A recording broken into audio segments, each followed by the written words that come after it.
Hello, my name is Brent Frain. I'm the host for Canadians with Disabilities and their Allies. I had the finger pointing there. Today I have Dan. I'll give you two. Yeah. I'll be like an aircraft person. You just like this. Straight ahead there. And so I have Dan Trays joining me today from Toronto, Ontario. Today we're going to be talking about housing, market housing versus RGI housing. It's going to be a great episode today. I hope everyone that's watching will send in their comments. If you want to be a guest on the show and talk about the hot topic regarding housing, housing crisis is not just in one jurisdiction in Canada, it's across the whole country. Everyone is suffering one way or another in housing and affordability.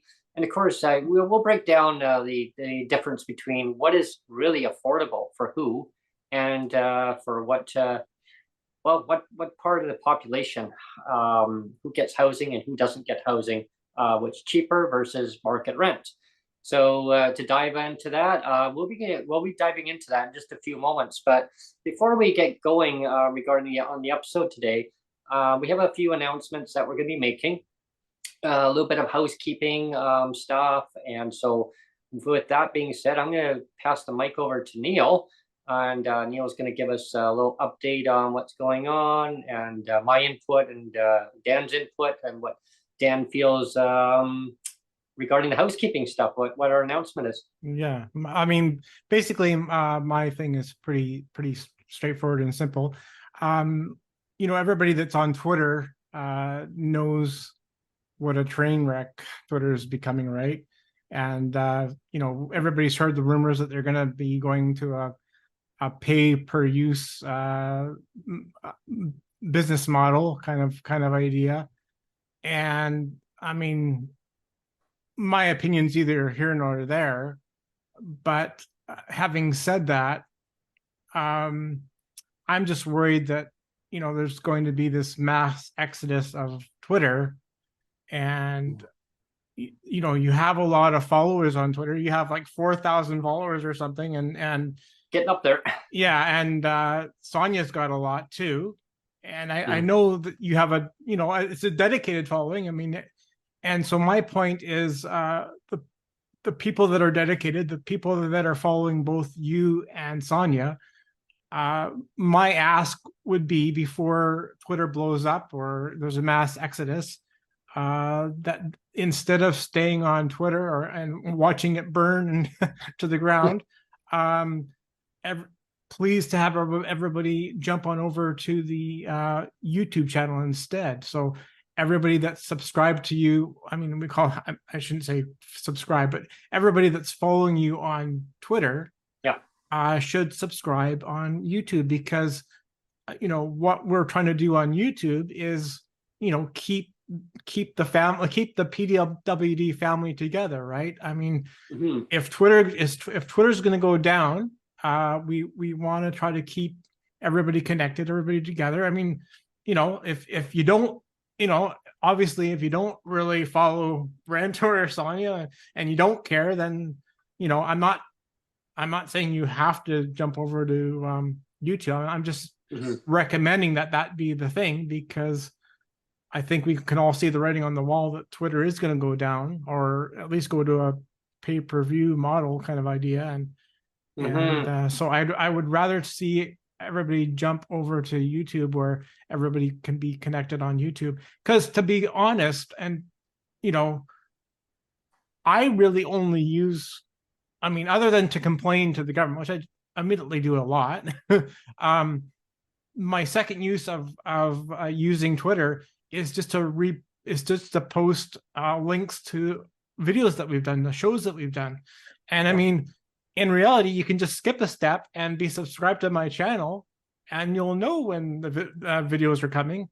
And there's, like I said, I put a link to even a show calendar, a PWD show calendar. It's at the bottom of every video now. So if anybody wants to know what's coming up on a future show, they can just click that link and say, "Oh, what's on the schedule for this week? What guests are coming up?"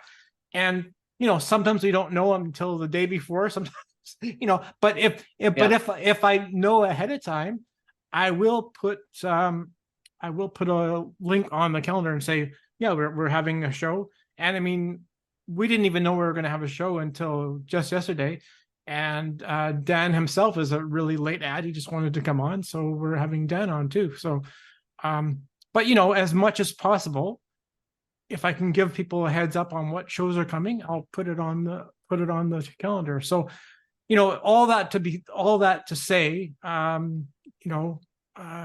Twitter, all I really use Twitter for is to basically, like I said, recycle or republish your videos. And if you just want to see your content, if people like your content or my content, all they really need to do is go to my YouTube channel, and you can skip Twitter altogether and give what's his face the middle finger.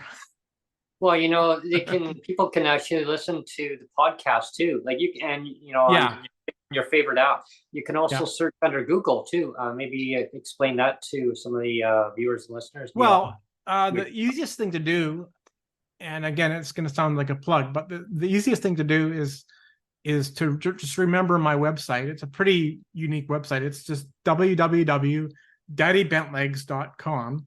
If you go to my website, there is a dedicated tab now that's just dedicated only to your podcast. So they get to my website, and you scroll over, you get to a tab that says PWD LI's podcast. You click there, and it's got direct links to the podcast, both YouTube links, and if they want to use Spotify or the Google app, or what are the other apps? Apple. There's like 5 or 6 main ones, right? There's Amazon, but they're if you want to go to the just look at the audio version, there's a link to that, and it'll bring you to the audio page that's hosted on Spotify. Cool. So there's all sorts of options, and actually the calendar is also there on the. I'm trying to think. Is it on the media page, or I think it's on the media page where I have the. Do you want to be a guest, right? Yeah. I have that on the media page, and I also have the calendar on that page right below. Do you want to be a guest? There's a link to the calendar there as well. So everything's on my website.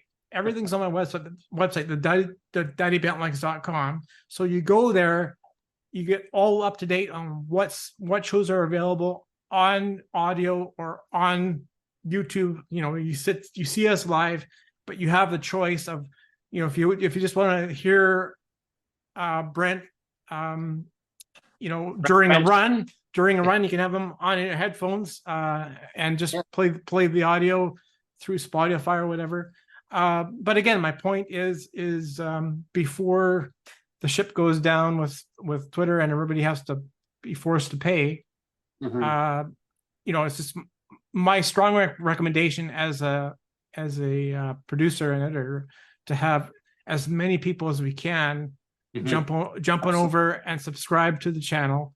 And I'll say outright, like, just to be very selfish, like, my ultimate goal is to at least reach a 500 sub level, because once we reach this 500 sub level subscribers, that's the first level where we can get monetized, and that's something where you can get super likes. So you get maybe we'll get Michael Bublé will hit super like and give us like $100 or something, you know. And I Um, 100% agree with what you guys are saying, right? Like it's a long time coming. What have you been at this now? 2 years or something like that? yeah, it'll Yeah, be two it'll be years 2 years. soon. Two Yeah, years in January. Yeah. yeah, And yeah. also, sorry for the background noise. They're doing our balconies again here, and I'm going from room to room. But yeah, just I would as you suggested, just stick to it, and it's very simple format, right? Like come over to YouTube and just watch the videos, and you don't always have to watch it live.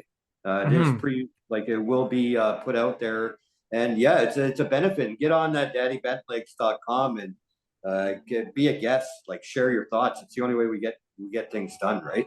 Yeah, Yeah, yeah. and that's what the show's always been about. It's always been about lived experience, about telling your true stories of what what you go through on a day-to-day basis. Some of them are pretty heart-wrenching stories. I still want to hear them because regardless of what the story's about, it's your story, right? It's your story of what you go through, not what the government, a bunch of rhetoric, right, of what they put people through, PWD in life. I mean, is it the rates are way are sub below poverty? Yes, they are. Is it not having enough the proper housing? Is it about accessible housing? Is it about transit? You name it, we talk about it. So if you want And to come, and the bottom line is, sorry, Brent, but the bottom yeah, line is the sharing of these stories is not for nothing, because exactly, we know, we have proof that there are politicians, MLAs and MPs that do tune in and are listening and are sharing and go back. I mean, even just Mike Maurice and you know Benito Zarrillo and people like that, they come on your show and they're sharing our stories directly and yeah, taking them to the house and say, look, this has got to be fixed. I mean, that's just two examples, two people right there. But mhm, there's lots of like I said, the movers and shakers that can actually, do something are tuning into your show. And that's why it's so important to share, not just for your own self-interest, but actually, like, on a grander scale, like yeah. push the needle. We want to push the Yeah. needle. Well, it's And about bringing the PWD community together, and that's where it all began. Neil and Dan and everyone listening. It's when the show started once upon a time on Twitter Spaces where the vision where I thought, yeah, like this, let's do this, let's put it on there. And when this is back at the beginning of the pandemic, or close to it. Uh, we Serb, as we all know, Serb got out there really quick, right? People needed help, and that's when we all started brainstorming and came up with the idea of the name Derb, right? And Mhm. that's where the Derb it formed. It formed under the Twitter space that I created, Mhm. and it wasn't just me, my idea about the Derb. No, it was the community. We all got together in the channel, and we thought, okay, let's come up with a unique name. Mhm. Disability emergency relief benefit, right? Is it going to get and implemented in? I really hope so, because people need help now, Yeah. yesterday, not a year and a half, 2 years from now. Mhm. And so we're going to keep pushing those petitions that are floating out there. Watch for the news feeds on that. I hadn't memorized the numbers because they're out there, but definitely, I think it's derb.ca. I believe that's the Yeah, link it there. is. It is. Yeah, and so just click on it, and it's easier. It's got all the information in there. Joseph's got it circulating out there. So We definitely, want to have him on soon too. yeah, I've been in touch with him, so yeah, hopefully most he'll come definitely. on soon. And I kind of echo exactly what Neil's talking about here, and exactly, and Dan, like what you mentioned, like it's so important to check out daddybentlegs.com, www.daddybentlegs.com. And you want to be part of the show. You want to be part of the community, the growing community, PWD across Canada, and their allies. I mean, are you affected with a person with a disability? You have a family member, someone that you really care about? Join in the discussion. Talk about your lived experience stories. What do you go through? What are you hearing? What do you want to see changed? And that's the key. The key theme here is, what do you want to see changed going forward? And how do and yeah, like to add to it too, right? Like it also gives people the opportunity to reach out and get provided the services that they need, right? Like you absolutely. guys are going to talk about housing and such, Yep, and yep. I was just reading up today, like as of Well, we can just 2019. segue. We'll just segue right now. Well, yeah, let's do it because like Yeah. 2019 here, I know you guys are going through the similar issues in BC, and as of 2019, it was I think it was a little under 200,000 units of RGI homes were in operation here in Ontario, and only 8,000 people benefited from the what's known as the home ownership assistance here, which basically is just market value rent, folks, whether you own or rent property, like you get back. So that's only like 208,000 people, and it just seems like a low number to me. And it's like we've discussed before. We need it across the board for the sense also too that we can travel province to province. Maybe our situations change. Maybe we need our family or doctors or such, and we got to go to another province. So we need that across the board, along with, and if Joseph's listening, I don't know the proper wording, but we need some type of basic income, right? We need Yeah. something because only people, I think it is the maximum of 48,000 to 78,000. That's what you could be making, depending on the number of rooms and such, before you can get accepted for an RGI unit here. And it's based on the 30% of your net income, right? So, like, not everybody's in the same situation. So, this channel is a great way of networking. And, like you said, you never know, Mr. Buble, if he's listening, or anybody else that can benefit even just one person, like then you've helped a lot of people, right? And that's what you did with your Twitter spaces. And yeah, encourage everybody to come here. Yeah. I always look at it as, and Neil and I, we talk about this a lot on the show. It's like a domino effect. You kick one door down, right? And then you have another opportunity for people to learn what's going on in the disability community across the country. Now, there's always that myth that, oh, they, disabled are all basically taken care of, right? And then people think, oh, well, they're all taken care of. I mean, they got their, lump sum. No, I mean, a big chunk of that, they live in market housing. A big chunk of that money is actually paid out in market housing. In most cases, it's more than 50%, 60, 70, 80. In some cases, 90% of their income is paid in market housing. That's why I believe that RGI housing is the way to go. Now, here's the stumbling block on that too. I want to get your feedback on that, Dan and Neil. Is in BC, I believe. Somebody could probably correct me if I'm wrong on the figures here, but I'm pretty sure that it's at around $28,000 a month, a household income. So here's the situation: is that RGI housing in British Columbia is it's rent geared to income, right? So it's 30%. That's that threshold. So now, if two people, their income is a set amount. Now, if they get an increase and they go over that threshold amount of say $28,000, now one of them has to now move. So that threshold is way too low. I know in Alberta, Cassandra, we talk about that. If she's watching this, we'll have you come on. And kind of give a breakdown one day about that too. I know in Alberta, I believe it's like $46,000 or $48,000. BC is still well below that. I used to advocate about this many years ago. I'm really surprised, and there's no pun against the government. I mean, Honorable Minister Malcolmson, if you're watching this, it's no slight on your government, but it is kind of way like we're just talking about policy, really, right? Yeah, I mean, yeah, that's what I always want to focus on. And we're not talking about, we're not targeting people. Government. No, we're talking policy. Yeah. This is nonpartisan. It's not doing the blame game of saying, well, your predecessor didn't do this or you didn't do this. It's all about policy of what it really affects people's lives. It really does. Like, that's about lived experience. Is that a decision making when a government, regardless of who's in power, it could be the Jolly Green Giant. I could turn into the Hulk, and I could be the premier of BC, right? Someone will say, well, Brent, change the policy.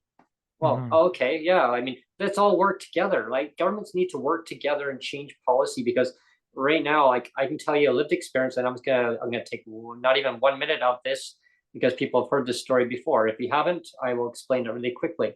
So once upon a time, my lived with my mother, long God rest her soul. So my brother and I lived with her. She brought us up since I was just a little baby, and it came to a time where my mom needed to get a senior supplement.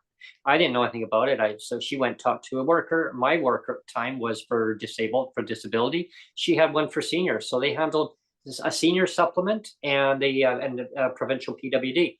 So I said to the worker, "How does that work?" The worker says, "Well, it's based on household income." So unfortunately, if we give you a rent increase, or you get increases by the government, as long as your income, household income, does not exceed that threshold, and I believe it was $26,000 at the time. Yeah, that's my point. Policy, right? It hasn't gone up by much. My brother had to move out. It was a decision where one of us had to move. Well, my mom said, "Well, Brent needs to stay with me." My brother had his own business going. He was, well taken care of. He took care of himself.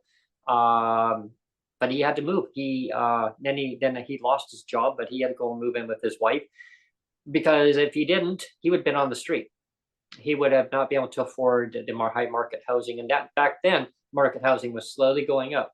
But because his income, he would have been fine underneath the umbrella under our household income, but threshold. But because the system's set up that way, 2 people maximum.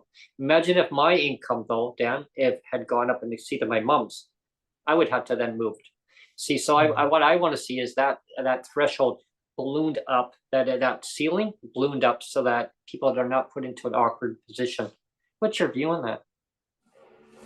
So see, this is what I think of it. So you're asking the guy that's been single 13 years and doesn't have a hope in hell of living with somebody, but No. I I mean about the threshold, yeah. Yeah, when you think logically about it, it's like, okay, here's Brent, and let's just use Brent and Sonia as an example. Yeah. Brent has a check, Sonia has a check, she gets her basic needs, Brent gets his basic needs because you're both individuals. Mhm. Each of you get half the rent. Is that not what's happening? What's happening? Yeah, what's happening is that as long as it doesn't exceed the 28,000 threshold, household income threshold. So But see, that to me, that's stupid, because okay, let's say they say, okay, Sonia, you got to leave. They got to give her whatever X amount of dollars to rent another place, right? And they would have to give you X amount of dollars to rent another place. Right. So wouldn't it just make sense to accept that 2 people are a couple, that they're living together, and let's just pay that rent, but still give them their individual basic needs? Mm-hmm. I'll give you an example of the 28,000 threshold. Stop talking sense, Dan. I'm trying my best. I live in Ontario, so I have a hard time with it. So when I can get it in there, I'll throw it in. Yeah, common sense, Dan. That's not proper. I mean, but you look at a full PWD rate in BC and a full PWD in BC, 2 people. So now you combine that income together, it already exceeds that household income threshold. I know, because a recreation center, Sonia brought this up too. We were talking about this yesterday. What was it, Sonia, you were mentioning about the municipal recreation stuff? Oh, the rec centers. Yeah. They require you to have a certain amount of money per household. Okay. So when we lived in Nanaimo, I went to apply for one, and Brent went to apply for one, and they said you have too much income. Got too much income. So only one of you can apply for the rec center. And the other one, unfortunately, won't be able to, even though you could qualify, you do qualify, but because the household income cannot exceed that $28,000 threshold. So it's kind of like this little piggy went to market, and this little piggy went all the way home, stayed home, because you don't qualify. Yeah, and you see that's where it's policy driven again. It's apartments are doing that too, right? Yeah. Where some corporate landlords, you have to be making no less than 50 or 60% of your income can't be paid. So here's an example. before we moved to Victoria over 2 years ago here now. We went and we were scrambling around because we did not want to move. We went to 8 landlords, 8 of them. Okay. Even as far out, Neil, as far as Abbotsford, you know what it is. I mean, Dan doesn't know what that is, but anyone listening, we went and I phoned, and we actually went and saw a couple of them too. But the thing is, some of the corporate landlords said that your income couldn't be any less than $4,500 a month. And I said, well, we don't make that. We'll tell the government to actually increase your income up to that amount, and then we could probably work with the figures. Are you kidding me? That's just the base rent. And so they want people to live comfortably. They don't want them to suffer. And it put us in a bad situation because we had to move. We were told, guaranteed, yeah, we'll rent to PWD, no problem. Well, this is my income, no problem. And waited for the application. No comment. So I phoned, and they're like, yeah, sorry, we didn't approve you because your income has to be no less than $4,700 a month. Whoa. Yeah. So they're catering to people making $80,000 up, right? And that's the problem. Well, that's another thing I wanted to get into, Brent, is, I mean, we were talking about RGIs, but I wanted to open up the discussion a little bit to talk about, subsidized housing in general, because, and again, I mean, I don't know the actual numbers. I'm just spitballing. So if I'm wrong on the numbers, feel free to shoot me, but I'm just saying, I think roughly the amount of subsidized housing that's available for anybody on PWD's social assistance here in BC, at least, is they're probably only servicing about 5 to 10%. And the rest, the other 90%, now again, I'm spitballing here, but I roughly think that's the case where 90% on PWD right now are paying market rents, and the government is only catering to 10% and only supplying actual subsidized rents, either rent subsidies or BC housing or something similar, to about 10%, right? And that is, I told you, I think it was on Tuesday morning, I submitted another human rights complaint, and it was to do with the clawback. I mean, everybody knows about my clawback of survivor's pension, but one of the big things I added was one of the big subjects I talked about in my complaint is I actually talked about housing, how the government is only actually helping around 10% in the housing, like 10% gets subsidies and 90% don't. 90% are paying market rent. And if we take what do you want to call it, a metaphor or whatever, like say we have a McDonald's, where, I mean, you can like their food or not, but let's say we have a McDonald's where you have a McDonald's that only services maybe 10% of the customers, and the other 90%, they come in and they say, screw you, off you go, like, we're going to treat, or maybe they'll come into the doors, but instead of getting actual beef patties, they'll get that pink shit that that we were talking about on the last show, the jelly filled pink shit in the hamburgers, right. So or we can say, that's what the social development ministry does. It's like, well, you guys deserve the beef patties of the subsidized housing, and 90% of you deserve the pink jelly shit, It's like saying, well, 90% of you, you choose to want to pay high market rent. Well, then it's on you, right? You want subsidized housing? Hey, well, we're going to provide it.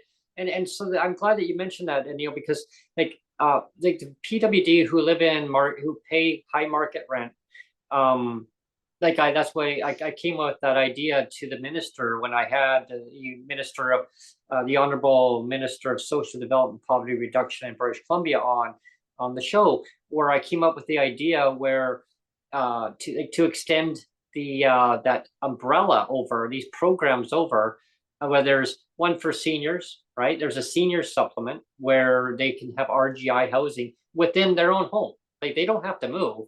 And then there's a RAP. Then there's the rental assistance program at Well, RAP. that's another thing is Yeah. that I talked about that before too. I mean, you mentioned the thing about RAP, Yeah. and that they supply that for single fathers. I was Right. single. I was a single dad for 5 years. Do you think I got any subsidy? No. No. And No. why was that? Because I'm paying a mortgage and I'm Yeah. not paying rent. Yeah. And you can, and I mean, and again, I mean, we're talking about rents here, so I don't want to dive into my clawback thing. But when I talked to the tribunal chair, he actually called me the last time 2 years ago. He called me and he said, well, you might think it's, it's discrimination, but in reality, it's actually, it's just not fair. I can see how it's not fair, but it's not discrimination. And the reason they can say that is because they'll say, well, we also claw back income from elderly people too. But my point is, at what point does an unfairness, I mean, sometimes there's a very fine line between what's unfair and what's discriminatory, right? I mean, for example, if we go back to the point of, let's say, a social development office, they can say, well, we have a ramp leading up to our door. We have a push button access to our door. So therefore, we're not being discriminatory for people with disabilities, right? So they can say that's not discrimination because we're providing the ramp, we're providing the push button, so that's fine. We're good, right? But the problem is, if you have people, when you go in the doors and you have some bouncers in the doors and say, we're gonna kneecap 90% of you, and we're only gonna service 10%. Is that still an unfairness, or is that more bordering on discrimination at that point, right? See, this is why I say, like, everything's got to go back to basics, and it's got to be across the board, right? Yep. So whether it be disabilities, whether it be people that are seniors, newcomers, or just anybody that's homeless or precariously housed. I mean, when you got 2/3 of a shelter system such as we have here, just in my city, just as an example, 2/3 of it are people that have been there probably 5, 10, 15 years or more, right? And it's like, why are they? Wow. And I just saw Brent's milk drop, right? And that's the reaction I usually get. And it's hard for people to believe that either half the people that I knew 20 years ago when I was homeless are either dead or still down there. It's just disgusting to me. And it's all these programs coming up for what I don't know the proper wording. I don't want people to jump down my throat. I don't really care, whatever, because everybody who knows me knows what I'm about. But when we start focusing purely and strictly on one group or the other and not everybody as a whole, then it's not a full solution. It's just a Band-Aid, right? Sure, we're going to help 1/3 of our shelter system here by getting these poor folks that have come over here from other countries to nothing. And probably they had promises of homes and what have you. And we're going to get them off the streets, as we should. But what about the other 2/3? And I'm not playing the what about guy. They kind of like, It's just a fact. What if it was your mother, your father, your brother or sister, right?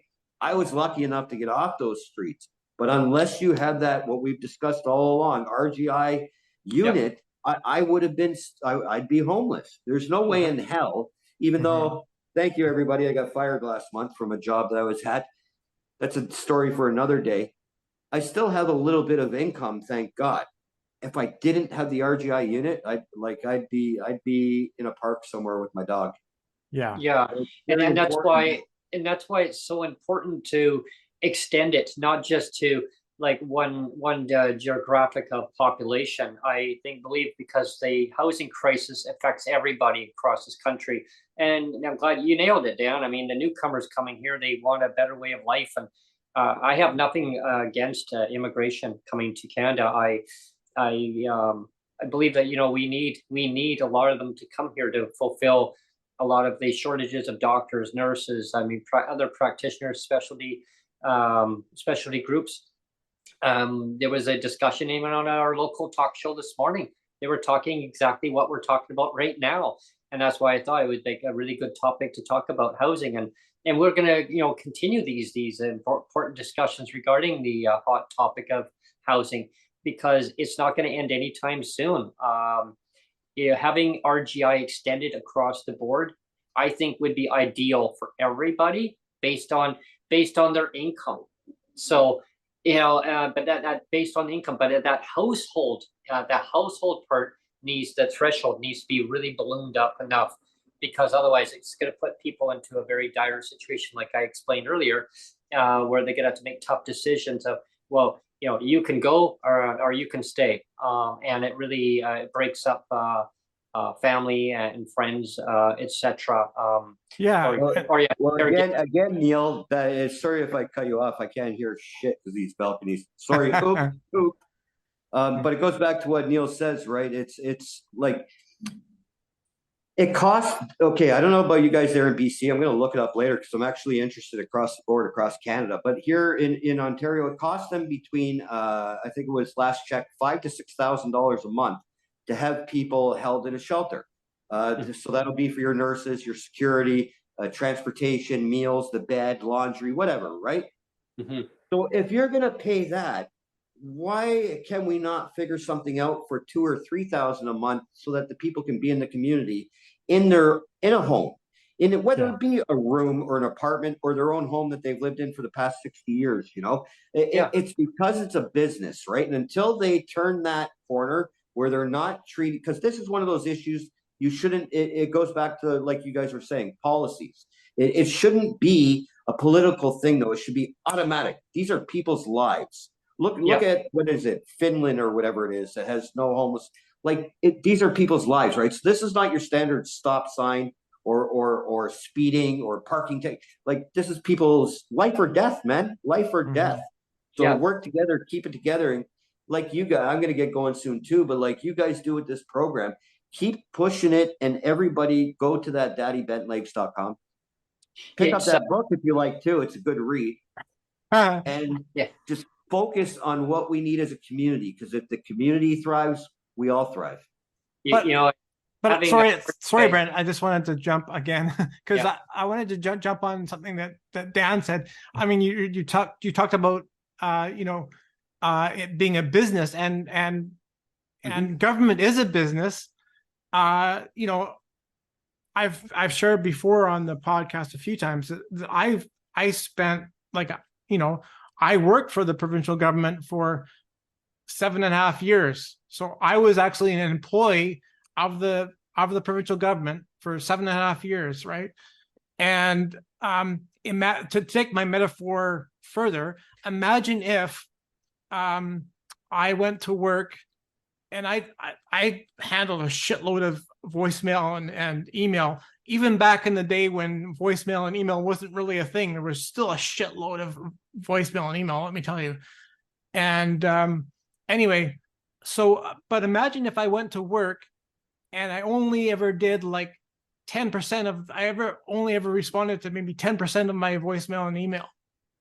So, and then I said, oh, well, I'll just chuck the other 90%. We'll just put them on a shelf somewhere. I'll only worry about getting through like 10%. Is that a success? It sounds more like a spectacular failure to me. Like you always say, the government always says, oh, there's more to do. There's more to do. Well, it's more than just that. That's like kicking the can down the road. More to do. If you're only servicing 10% of the population, of the PWD population, that's more than there's more to do. That's a lot more than there's more to do. It's called a spectacular failure, is what it is. A failure in policy. And I don't know which one it was. I don't know if it was our municipal government or somebody from the feds. But somebody the other day went on one of the TV programs, and they were like, yeah, in the last, I think it was the province actually. They said something like, in the last whatever many years, we've gotten 2,700 people housed. Excuse me? Did you know that there's 86,000 people alone on the Toronto housing waiting list? Right. Did you know that our shelters are overflowing? And on top of that, the federal government is bringing in like whatever it is, 500,000 people a year in the next 10 years. Like, what the hell? Where you, like, where?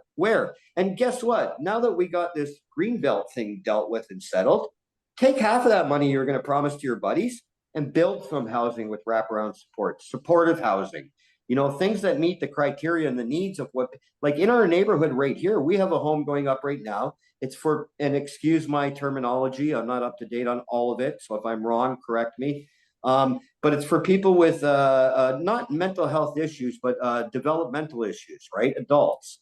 And it's going up in our community, no problem, right? I think there's like 25 residents there's going to be there. And, you know, they're obviously going to be in our community, walking, using our parks, the pharmacies, like it's all for all of us, right? So if you just took back that $8 billion, buddy, guess what? Give us half of it, build some housing, put $1 billion into the healthcare system that directly deals with the homeless. So you don't have these overflowing issues going forward, because just like in health and in housing and in everything else, it's just going to keep going and going and going and going, and it's never going to end.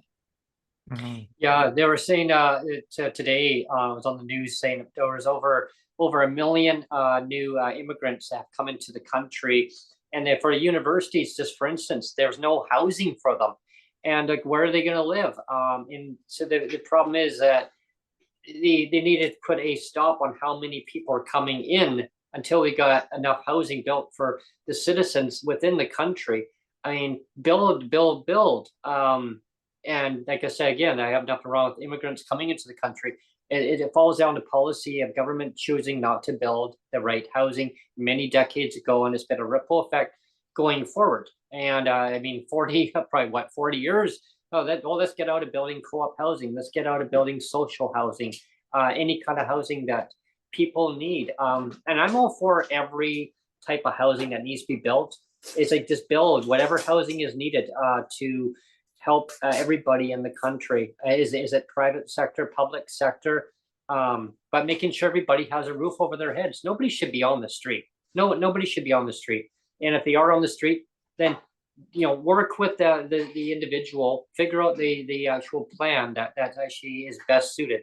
And that'll be another episode that we'll dive into another time, because that's very complex, right?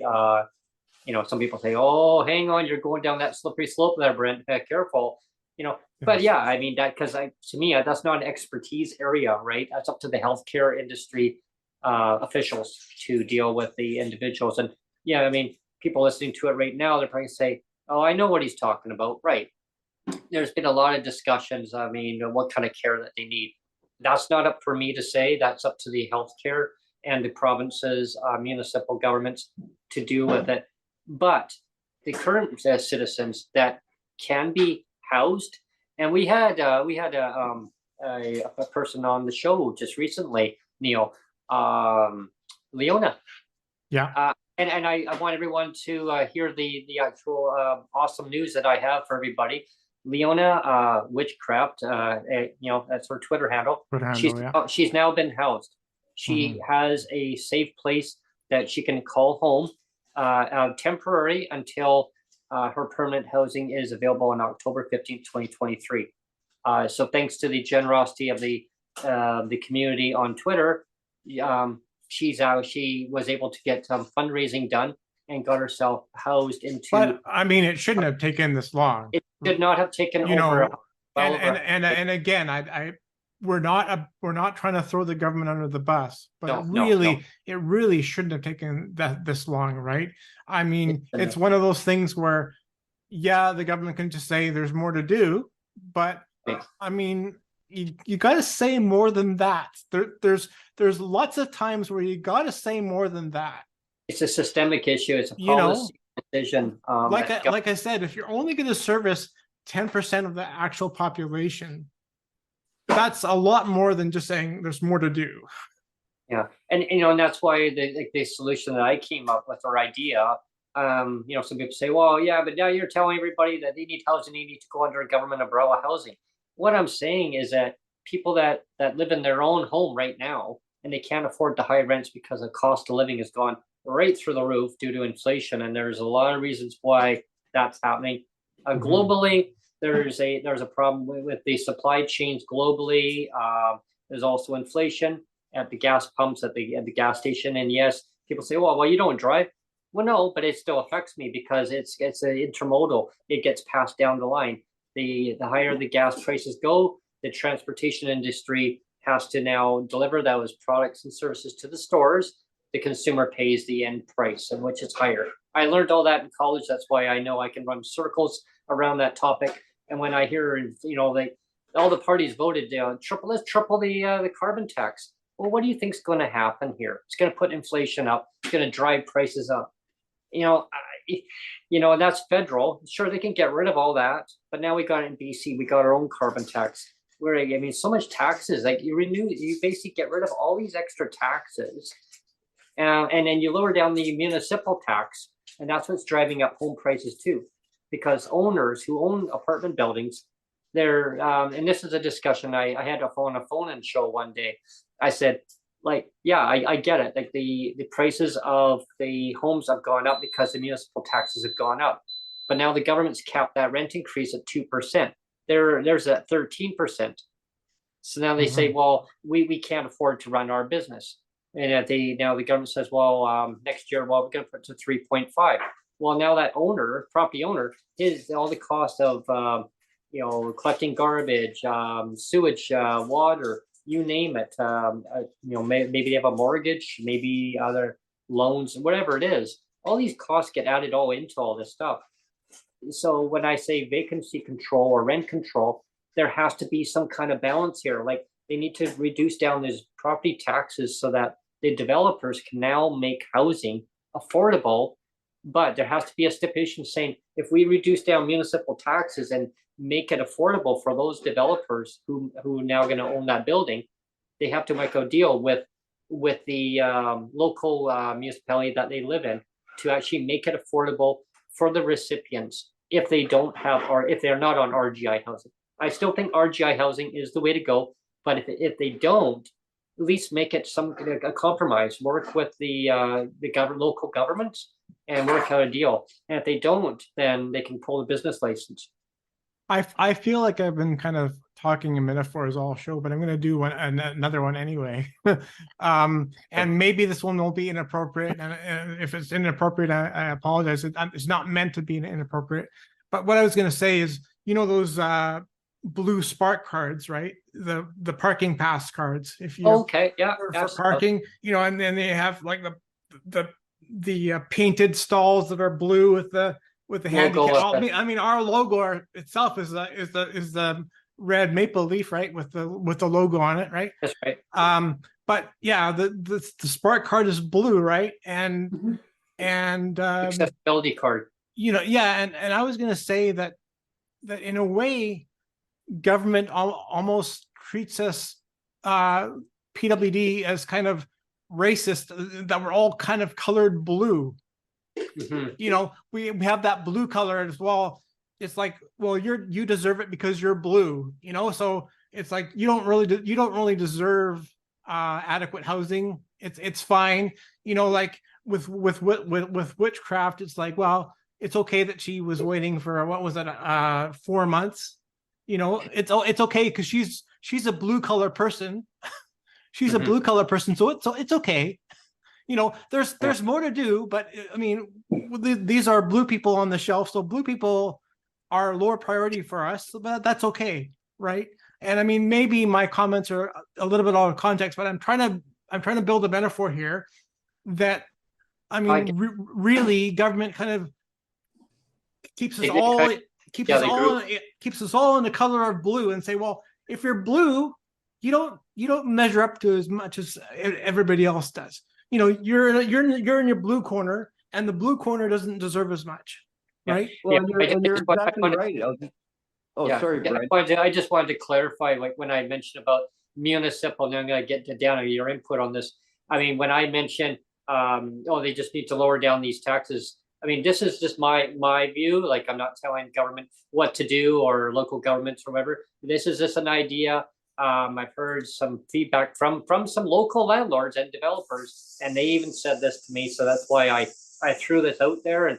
And when I'm hearing it from a developer who builds places, and I watched the place getting built, that's why I know this stuff, because a place that Sonia and I lived in, and the same developer who built it and taught me a lot about why places are so expensive. It's the building materials, it's the cost of the labor, red tape, all the red tape, on all these costs. So I just threw it out there. Yeah, what's your view on that? Well, I was just gonna say, I was gonna end with like some education and a feel good Yeah. story. It's like just the other day I was out because I may or may not be exploring the opportunity of running for council. But I was out talking to some people in unsaid area, Ward 20, and it was a 91-year-old man, right? And people have been calling me left, right, and center the past 5 years that I've been doing what I do in the community. And this particular man, he just had a few questions. He was, he had all his functions and faculties. It's just his legs didn't work as they used to. So he wanted to know, because he said he had inquired about how to stay in his home, and he said he almost felt forced, like they were forcing him out of his home. It was almost like, oh, here's this option of a home. Here's this. And he said, Dan, all I need is somebody to help. Part of my language, but he said, all I needed is somebody to help fucking bathe me. He goes, I can cook my own meals. I can walk to the store. I think he like did, blocks around, but it was something to do with the lifting up his leg to get into the bath, whatever the case may be. The long story short of it is those professionals who aren't treating it like a business and treating us all like humans did not express to him that there's such things as PSWs. And like he was so not naive or ignorant, but he didn't know about these social programs because he never used them in all his 91 years. And he was just flabbergasted at how like wrong he felt he was treated. But once he got that, and all I did was give him the information to call and stuff. Sure, I feel good about it, whatever. But just that one basic move to save this guy from leaving out of his home. And I got the phone call today, actually, this morning when I was walking my dog that, I don't want to mention his name. Let's call him Joe. Oh, so yeah, Joe was actually called into our office and thank you for your information, because without it, he would have been, he said he was going to end it. Right. He didn't, like 90-something years old. Who wants to go through hell like that? Right. So the moral of that blabbering story is like, treat us all as equal. It's like you guys are saying, we're not all blue, right? We're not all black. We're not all whatever. We're not all white. We're not all. And I hate when people put those labels, because when it comes to these issues, and when I say people, I mean government and media and all that shit, not you guys. When it comes to these particular issues, it can't be a color or a sex or anything else, man. It has to be a strictly human thing that you're. It's a human thing, right? Yeah. It's because it stigmatizes a group of people. Like, I've heard so many stories of, there was this one doctor, she was, very professional. She worked in the healthcare industry since she was, oh my God, one of my neighbors down the road, her sister's brother, anyway, she worked there since she was like 22 years old. She got through university when she was really young. She was still in high school, and she went through, and she was going through college, university, and like she was I guess things just came to her so easily and life, and that's great. And so she had a really good career going, very good income coming in. But is income everything in life? No. I mean, if you don't have your health or whatever, then it doesn't really mean too much. But anyway, long story short on it is, she was in an accident. She got into an accident. She became permanently disabled. She's now on provincial disability, and she didn't realize how bad that the rates are. Before she got on there, she had to fight to get on all the red tape. And then what she used to be told from a worker, Dan, was, are you looking for work? Can you prove that you're looking for work? What addresses, what phone number, so I can follow up with the employer. I'm like, oh my God. And she goes, yeah, like that's how demeaning they treated people. And she said, hey, Missy, she says, I'm actually probably double your age. And she said, just because I paid my taxes, does it mean that you have to treat me with less dignity, like respect? And the lady, she had no words. All she said is, I'm just told to do my job. I'm just told to do my job. And that's the thing, right? They're told just to do and say these things, but it can be so hurtful because they don't know about lived experience, what the person's gone through.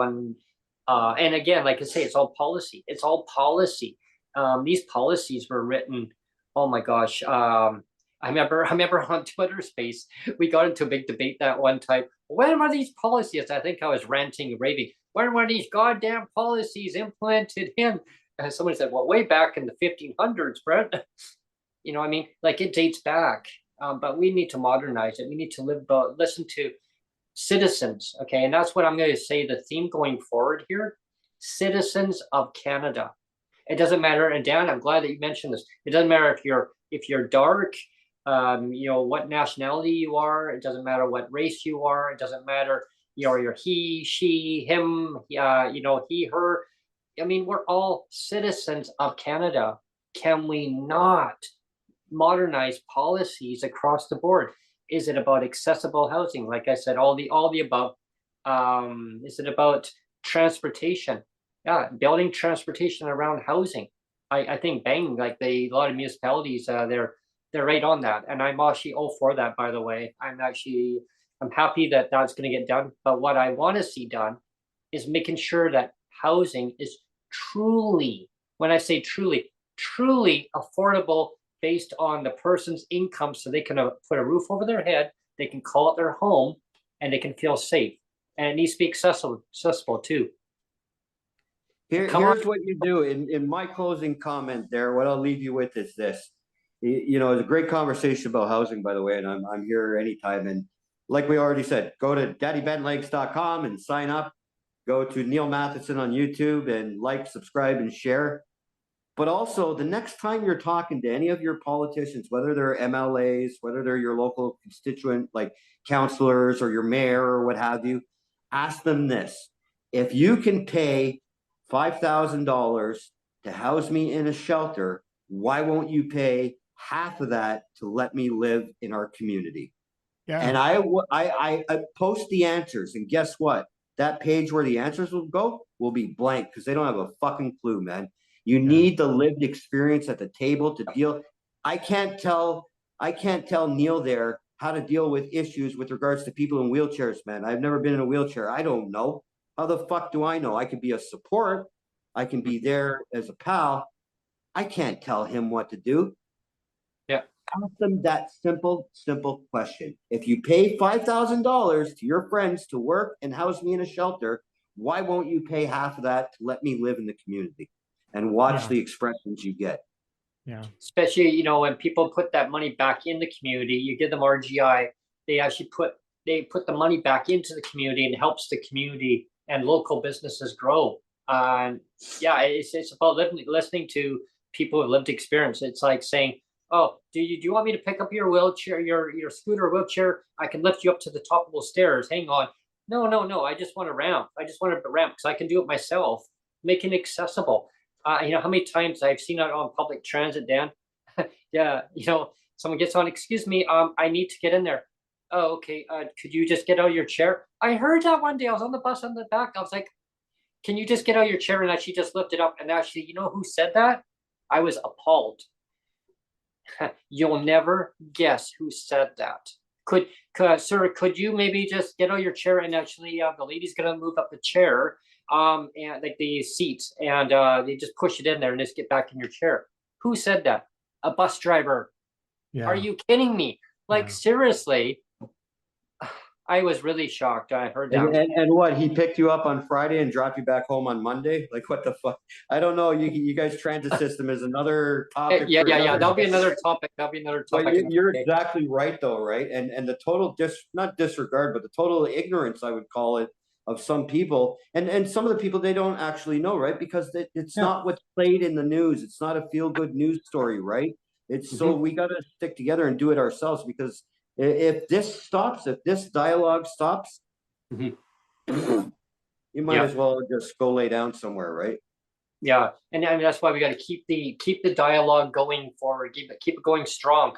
I want people to reach out to us and connect, come on to the show, talk about these things, and not just talk about your stories. I mean, I want to hear your stories. I want to think of concrete ideas, what we can do, like working with local governments and letting the provincial governments, federal government, getting them all working together and come up with all these ideas about what kind of housing works good for you. I mean, these are my ideas when I said, well, RGI housing, lift the ceiling limit up. Like maybe somebody has other ideas. Like saying, well, yes, there needs to be a certain threshold way up there, or it needs to be open. When I say open, some people say, whoa, hang on, but because I say disabled get a rate increase, right? So they get a rate increase. Well, great. Hey, cost of living is going up, but that rate increase, if it's going to hurt you because that ceiling limit is too low, what do you got now? Well, hey, can I just have housing, please? Like, is it not a human right? We'll get into that debate another time. Dan, I'd love to have you back on as a separate, like another segment. We'll continue about the housing, because we'll get into the types of accessible housing. We'll get into talking about the ceiling limit. How high does that ceiling limit need to be? Is it unlimited, or like there's so many topics regarding transit too. Yeah. I wanted to apologize for my brain fart publicly before we end the show, because I realized we were going almost the whole time and I forgot to pin the windows. So actually, I have no idea how the show is going to look, because I forgot to pin everything down. I've got everything pinned down. But you know what? That's the best way to do it, right? Because when it's just wing it. We'll see how it looks. But so if it looks a bit weird today, it's my fault. It's my brain fart, and I apologize. It's like when I do the show, I just wing it. That's right. But sometimes if your editor producer wings it, it's not, it's not a good look. So or like, yeah. So I apologize for that. But yeah, before we end again, I just wanted to say again that before Twitter Spaces goes down in flames and becomes a paid thing, I do ask that everybody that loves Brent and everybody that loves Sonia, and I don't care if you love me or not, but if you do love the show, if you love Brent and you love the show, we all love you. Come on over and sub to the channel, because that's a way to keep the group together, keep the family together, the PWD family together. So I really encourage that, and I hope. And I want to spread. I'd stress too. Sorry to interrupt you, Neil. Like very quickly, that it's been a rough couple of years, right? So even if, how can I put it? Even if some of us have had differences of opinions, and it hasn't gone further than a simple argument or name calling, what have you. Same thing, stick together, man, because that's what they wanted, right? That's what they wanted. They want division. They want us to all infighting. Yeah. And that's what fuels their fire, right? But we're not fueling their fire. We're trying to fuel our own. Exactly. I mean, there's a lot of PWD who have differences, difference of opinions and ideas, and I think it's great. I think it's great having different opinions and different ideas. Do I always agree with all different opinions? This, not. I listen, and that's what it's all about. I listen to what people have to say. I mean, I used to get a lot of pushback. You're not checking your direct messages on Twitter Space. It's like, yeah, you didn't get to my question. It's like you had a guest on. Like, yeah, but a lot of ideas, a lot of great ideas, and then I would bring it on future shows. Well, the only reason you allow me to be your editor producer, Brent, is because I'm a yes man. I apologize to, back then was I never got back to some of the direct messages. I would get tons of them, and it was just like so many questions for the guests. And that's when I reached out and I said, Neil, maybe there's other ways that we could streamline these questions and stuff. And that's why everybody, it was always going to YouTube, but there was another reason why we moved it all over to YouTube, precisely this way, the guests coming on to onto Zoom here, because it was a lot easier. People could actually just leave all their comments right there, and then Neil could see all the comments coming in. And I guess, as I said before, and we talked about this just before we went on air, it's like the other added feature. And there's been a delay. It's coming. Yeah, there's been a delay actually with me getting the other feature in, is because I was trying to do some research into what would be the cheapest, more cost-effective way for me to have the added feature in there. I got to make sure that the network is not not wonky, where I'm going to take a call and it's going to drop off on me. There was one company I looked into. It looks good, but I think I've streamlined it now down, because thanks, Dan. I am definitely going to look into that today. this afternoon. Actually, after the show today, I'm going to be going down to the mall and going to inquire on that. Now, people like that idea. If you want to reach out to Neil Matheson or myself, or if you reach out to Sonia, Java Beans, you'll see her name on Twitter.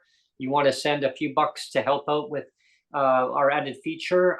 If you believe that it would be an awesome feature to have added on, where you have the option of calling in. Yes, and that's the I just gave it away, right? Again, it's a calling in program that we're going to be adding on to the show. I think it's exciting. It's awesome. Is it going to be every show? We're going to try it out on a few shows here and there. It may not be every show, but there will be an opportunity of where I'll say, okay, call in now for the next 15, 20 minutes. I'm going to be taking calls on the topic that I've mentioned. So it may be, I want to talk about tiny homes. I'm looking forward to the first time you hang up on a rude caller. Yeah, and there definitely will be some of those. I can guarantee going forward. And I won't take any, and I will make that very clear right now. If you're going to call up, and we put the number out there, you're going to call up and you're going to be abusive to either myself or my editor, producer, or my guest that's on the show, I have no qualms. I'll hang up the phone instantly on you. Done, right? So, but if you want to call up and you want to have a respectful dialogue, and this kind of goes with like radio stations, they do the same thing. They end the call just like that. I have no problem doing that. But I think it's going to be exciting though, having awesome people calling. It'll be great. It'll be great.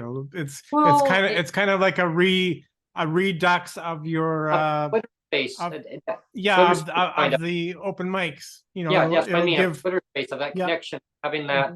But this is going to be very good because people can actually call in and then they say, "This is awesome. I want to be a guest. I want to come onto the show." And then they can be the guest, and somebody else will call and talk to them.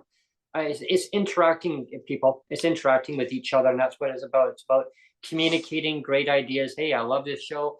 I want to sponsor it. I want to be a donor to this. I want to be part of the community because you can become disabled through no fault of your own. Get to an accident. You can be born with a disability. You will acquire more disabilities as you get older. Unfortunately, that's just how it works.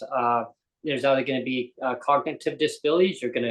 You're going to have some form of disability. It's either going to be apparent, shown, or not, or all of the above. What do you do? Yeah, you live with it. That's it. And the disabilities don't go away; they get worse with age. They get worse with age. Yeah, my family doctor used to tell me that.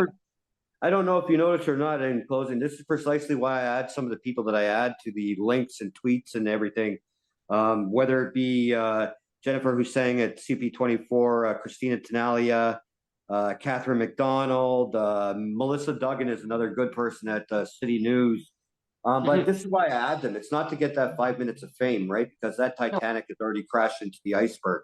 It's to get the word out, because these stories, unfortunately, are not the feel-good stories that make the news, but these are the stories that people need to get the full effect of the reality of why, not only why we're asking what we're asking for, but why some of us are in the moods that we're in. It's simple. It's been a long time coming, and it's time that we respect PWDs and do what's right. Because as you guys just said, you hit the nail on the head.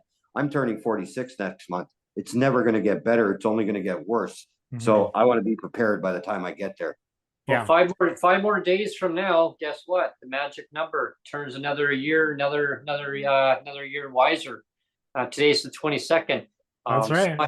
So my birthday's in 5 days, and actually guess who else's birthday's on the same day, different year? Oh, Sonia, yeah. Oh yeah. She's been very quiet. Yeah. But her birthday's we're on the 27th. Same day, different year. It just blows people's minds. Like, it's ironic because I remember, I think back when I was in elementary school, this one young guy, he lived like two roads over, and I used to go over to his place, and he had the Star Wars everywhere in his room. Maybe like wallpaper. His ceiling was like stars, like everywhere. It's like, and he had the same birthday as me.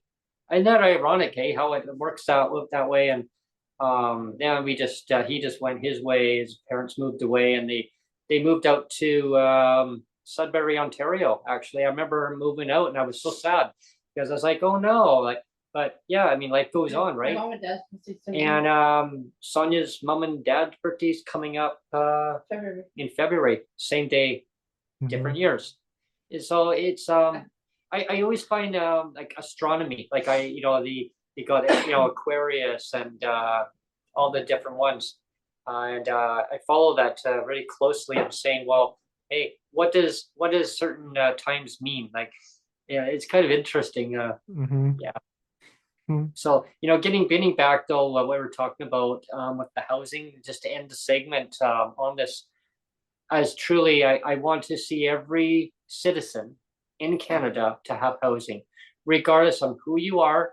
Governments work with it. Let's get people off the streets. Let's get them housed. If they're already housed and they can't afford the housing that they have, work with the situation. Maybe they need to move to another place. Maybe they want to move to another province. Wow, let's take away the stigma of saying, no, you can't leave that province. You need 30 days. You need to get permission. You know what? Get rid of that. Let's just get rid of that. You're blue, so there you go. Yeah, you're blue. You can't go because orange is over here or purple's over here. No, you're blue. You need to stay there. No, let's get rid of that. It's like seniors. They can go anywhere in the country. Wow, go figure, right? So should PWD. Let's treat PWD with respect and dignity. We all get there.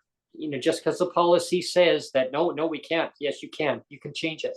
It's a political will. It can be done. I know we can do this. Lived experience stories. If you want to be on this story to tell more of your stories, tell. I'm gonna end with the wisdom of Yoda. Okay. It's like Yoda. Do or do not. There is no try. Do or do not. There is no try. Thank you so much for coming on today. No, thank you guys. And like I said, going forward, man, that's why I add these people. So I hope they're listening now, if not later. I'm going to be joining some of them tonight. So I'll also put out the word there. And yeah, just do what you can to stay afloat. I mean, depending on where you are in the country, it's going to be different. But in the end, we're all human beings. And if you don't have a roof over your head, pardon the expression, but you got fuck all. So let's have some respect from the policy standpoint of things, and let's affect actual change.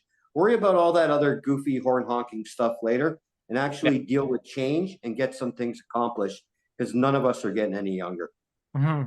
Totally. It's all full steam ahead, as I call it, right? And it's they call it the golden years. Well, the golden Make it so number one. Yeah, I mean, golden disability doesn't end at 65, and there'll be another episode we'll dive into regarding the Canada Disability Benefit, DERB, and housing. I look forward to having you back on soon, Dan, and we'll talk about that stuff on the next episode. Thanks, Dan. Anytime. Thanks a lot, Dan. Thanks everyone for tuning in today. It's been an awesome show, and like I say, reach out to Neil Matheson or myself, and if you want to be a guest on the show. Subscribe to Neil Matheson's YouTube channel. Definitely stay up to date on the shows, and watch out for more Breaking with Brent segments, Coffee Time, and the new travel segment. Yes, traveling. And if you want to know what's coming up next, what episode's coming up next for the podcast, remember that there's the calendar on the website, and also on the pinned comment on each video. In the other links, there's the link for the calendar there too. Yeah, so right there. You'll see all future shows are on that link. Yeah, the calendar is so awesome too. It really keeps things organized. Thanks, everyone. Okay, thanks, everyone.